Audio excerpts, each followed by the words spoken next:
There are days I remember the exact second. Not the before, not the after, just that second. The room full of people, the noise of conversations, and a voice that cut through all of it like a knife cuts wet paper. Fast. Effortlessly. Without mercy. You're too fat to wear that. Period. Person who said it had already turned away.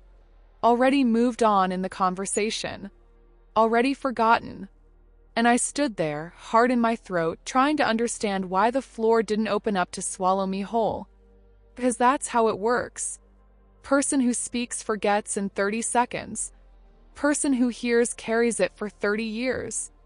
And I carried it. God, how I carried it. It's not just the word fat that hurts. It's the "to" that comes with it. Because "to" means you've crossed a line. That you've gone beyond what's acceptable. That your body, the way it is right now, is an exaggerated, wrong, out-of-control version of something that should be different. "To" says you failed. And when you're a woman in this world, internalizing that kind of message takes no time at all. We were trained for it from childhood, from the plastic doll with the impossible waist, from the magazine left open on the living room table with a diet headline on the cover, from the aunt's gaze at the Christmas dinner that travels from your shoulders to your hips without even trying to hide it. We learn early that the female body is public property.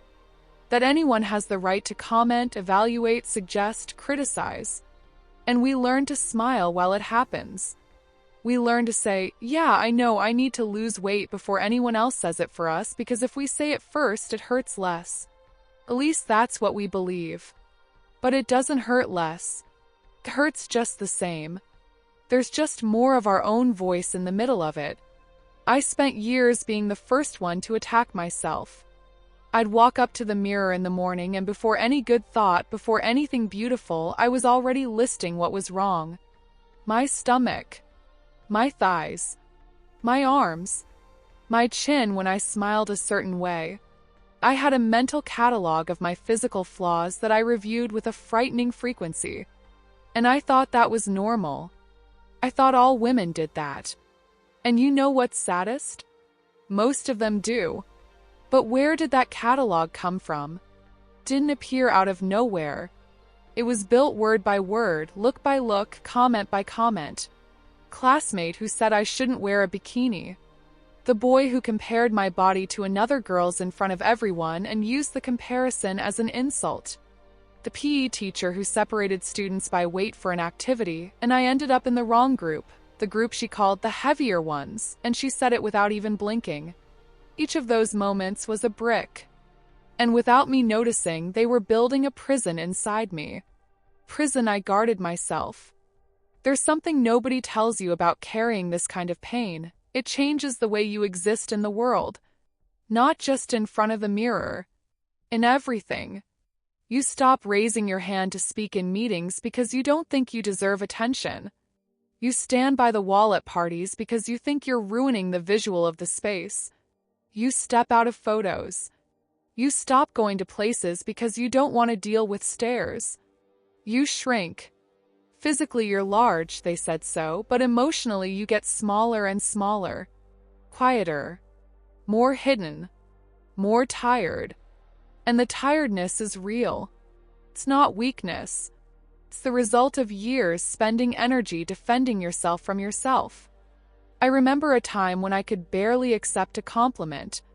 When someone said I looked beautiful, my automatic reaction was to find the reason that person was wrong. She's just being polite. He wants something. It's because I'm wearing a baggy shirt. I was so afraid of believing it was true and then having that belief destroyed that I preferred to destroy it first. It was a form of protection. A protection that cost me a great deal. Cost me relationships. Cost me opportunities. Cost me entire nights of crying without even knowing why. Cost me joys I could have lived but chose not to because I thought they weren't for me. That's for women who fit into a size small. That's for people who feel at home in their own bodies. That's not for me. And at some point on a day that seemed like any other, I broke. It wasn't a beautiful breaking. It wasn't that movie scene where the character cries elegantly and has a transformative insight with a soundtrack. It was ugly. It was in the bathroom of a restaurant, alone, after hearing one more comment that I can't even remember now, and I looked at myself in the mirror and thought, how much longer? How much longer am I going to let other people's words decide what I deserve to feel? That question stayed with me. It didn't fix everything that day. I didn't fix everything in a week. This isn't a story of a miraculous turning point. It's a story of process, of one day after another, of choosing in the small things to be a little kinder to myself, of stopping being first in line to attack myself, of letting a compliment land at least for a few seconds before chasing it away. I started to notice that my body had done a lot for me that I had never once thanked it for. It had taken me places. It had held me when I cried. It had danced, even when I thought I shouldn't be dancing. It had survived days I thought would never end. It had gotten sick and recovered. It had felt cold and heat and exhaustion and pleasure and longing. My body had been on my side the whole time, and I had spent years treating it like the enemy. That changed something in me. I didn't become a different person. I didn't wake up loving every inch of what I see in the mirror every day. There are still hard mornings. There are days when the old voice comes back, quiet and persistent, trying to convince me of the old catalog. But now I recognize that voice. I know where it came from.